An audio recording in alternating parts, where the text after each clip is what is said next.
جب پوچھا گیا حضور یہ قربانیاں کیا ہیں، فرمایا تمہارے باپ ابراہیم کی سنت ہے، اور فرمایا کہ ان کو خوش دلی سے اللہ کی راہ میں قربان کرو۔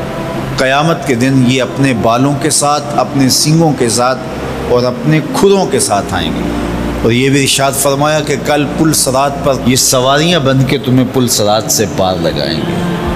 اور جب قربانی کے لیے کوئی شخص جانور خوش دلی کے ساتھ رضائے الہی کے حصول کے لیے ذبح کرتا ہے تو اس جانور کا خون زمین پر گرنے سے قبل یہ عمل قبول کر لیا جاتا ہے۔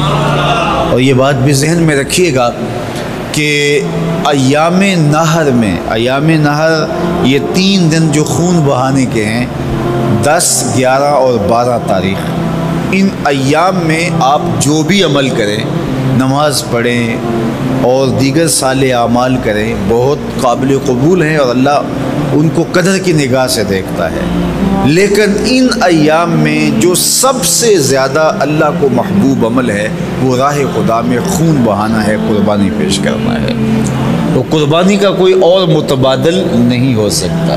کچھ لوگ یہ فلسفہ ان دنوں کے اندر بیان کرتے ہیں کہ 20-50 ہزار کی قربانی کرنے کی بجائے اتنے اگر کسی غریب کو دے دیے جائیں تو اس کے 2-3 مہینے خیریت سے گزر جاتے ہیں، اور وہ گھر کے اندر جو ہے وہ ضرورت کی چیزیں ڈال لے تو گوشت تو 2-4 دن کے اندر کھایا پیا جاتا ہے، ختم ہو جاتا ہے۔ لیکن اگر اتنے پیسے کسی غریب کے گھر دے دیے جائے تو یہ اچھی بات ہے۔ تو اسلام کب اس عمل سے روکتا ہے؟ غریب کی مدد کیجیے، صرف عید کے دن ہی نہیں، مینڈے کی جگہ ہی نہیں، بلکہ اسلام تو راہ خدا میں جانور ذبح کر کے اسی جذبے کو بیدار کرنا چاہتا ہے کہ تمہیں گوشت کی ضرورت بھی نہیں تھی پھر بھی تم نے ذبح کر دیا، تو جہاں ضرورت ہوگی اور تمہاری ہمسائیگی میں، تمہارے اطراف میں جب کوئی غریب ہوگا تو پھر تم اس کے لیے ذبح کیوں نہیں کرو گے؟ اس کے لیے تم قربانی کیوں نہیں کرو گے؟ اِثار کیوں نہیں کرو گے؟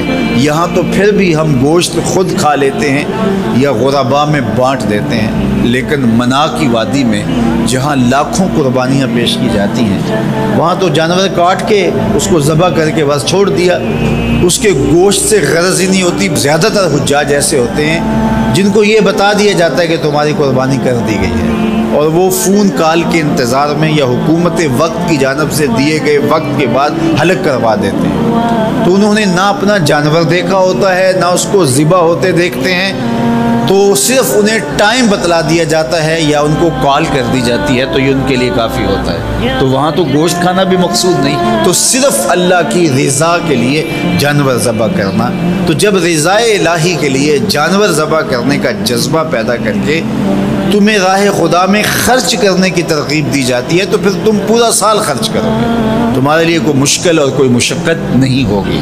لیکن اگر تم جو ہے وہ اس جذبہ خیر سے نور حاصل نہیں کرو گے تو پھر تمہیں یہ دولت نصیب نہیں ہوگی۔ تو سب سے افضل عمل ان 3 ایام کے اندر جو بتایا گیا وہ یہی ہے کہ راہ خدا کے اندر خون بہانا ہے۔